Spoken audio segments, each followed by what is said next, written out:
Ano ang pinakamagandang mga financial decisions sa buhay ko? I-share ko sa inyo 3. At sana sa munting pagbabahagi ko, baka maka-inspire sa iyo na ikaw rin ay magkakaroon ng mga magagandang mga financial decisions para sa buhay mo. Makinig ka. Be very blessed.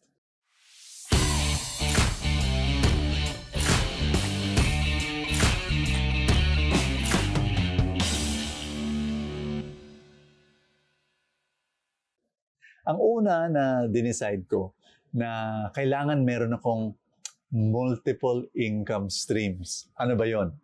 Kasi maraming tao ngayon, isa lang ang income stream nila. Isa lang ang pinanggagalingan. Sweldo ng trabaho. Yun lang. Pero naisip ko, di ba delikado yan? Kung may mangyari sa trabaho, kung may mangyari sa kumpanya, di ba? May tinatawag na retrenchment. Merong business failure. So, di ba delikado? So, sinabi ko sa sarili ko, dapat 2, 3, 4, 5, yung income streams, yung pinanggagalingan. So, halimbawa, on the side, magbenta ka. Sidelines, side hustle. O kaya, part-time job. Investments. Isa pa yon. When you're able to invest, kumikita yon. The income stream na rin yon. So, that's number 1. And that's what I decided. Di ba, I was a missionary. Yun ang kwento ko. Missionary from the age of 13 all the way to 30 years old. Doon ako naging missionary. Pero hindi lang missionary, entrepreneur. Nagnegosyo na ako noon at the age of 30. And yun ang aking decision. Yun ang aking commitment na I will try to build multiple income streams. Talagang na-bless ako sa decision na yun. And I'm gonna encourage you to do that. Number 2, I decided the purpose of money is really to help and to love people. Yun ang ultimate purpose.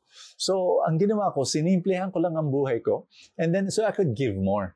And that was a great blessing. I'll share with you, yung, for example, ako'y isang manunulat at 60 plus po ang mga libro na sinulat ko. Pero I decided na yung royalties, kasi binabayaran yung nagsusulat doon ako, binibigay ko po yung 100% para sa mission.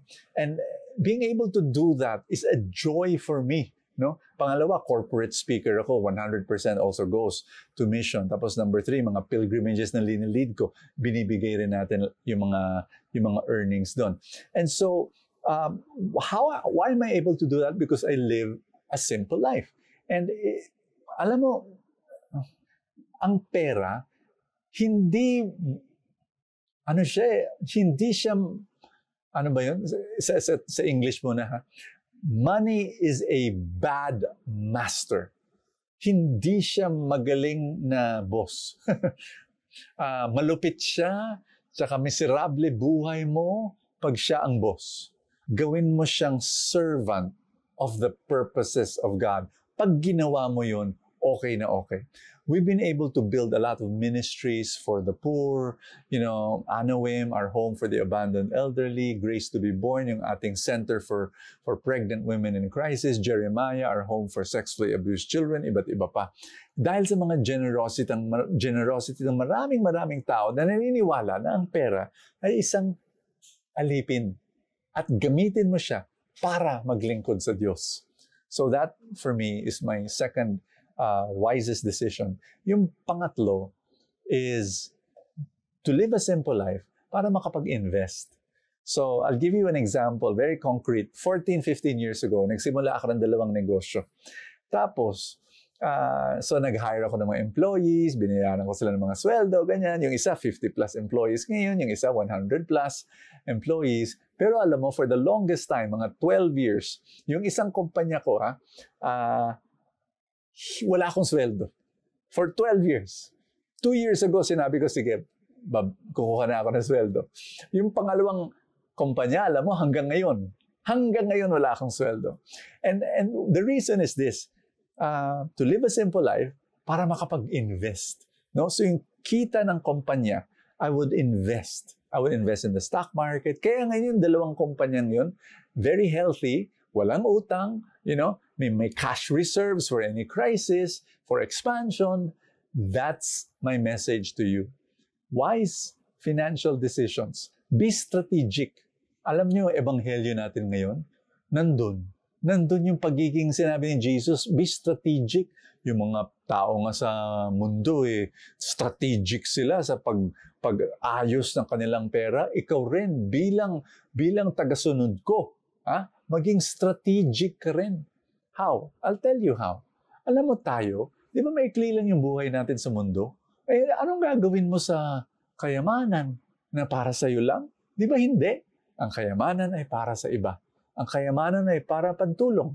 Mag-enjoy ka rin. O syempre naman, ako nag-enjoy rin ako sa blessings ng Panginoon. Pero, alam ko, magiging miserable buhay ko kung yun lang ang inaatupag ko. I made the decision, mag-enjoy ako, pag nagbibigay rin. At yun talaga, ang gawin mo na ang pera mo, alipin, tagalingkod ng purposes ng Panginoon. Can we pray together? In the name of the Father, and of the Son, and of the Holy Spirit. Amen. Panginoon, paki-bless mo, Lord, yung kaibigan ko habang nagdadasal kami. Sana, Lord, yung mga yung financial decisions niya ay ma-anoint at ma-bless. Sana maging maganda, Panginoon, ang financial decisions niya para lumago ang kanyang finances, para marami siyang matulungan. Sa pangalan ni Kristo Jesus. Amen and amen. In the name of the Father, and of the Son, and of the Holy Spirit. Amen. Gusto mo ba makatanggap ng Full Tank Saturday and Full Tank Sunday para kumpleto yung linggo mo with inspiration? Become a Full Tank supporter. Yan ang thank you ko sa kanila. Full Tank Saturday and Sunday. All you have to do is click the link below the video that says support now. O kaya sa YouTube, pag computer ang gamit mo, may button na nakalagay join. I-click mo yan and you can become a Full Tank supporter. God bless you and I will see you tomorrow.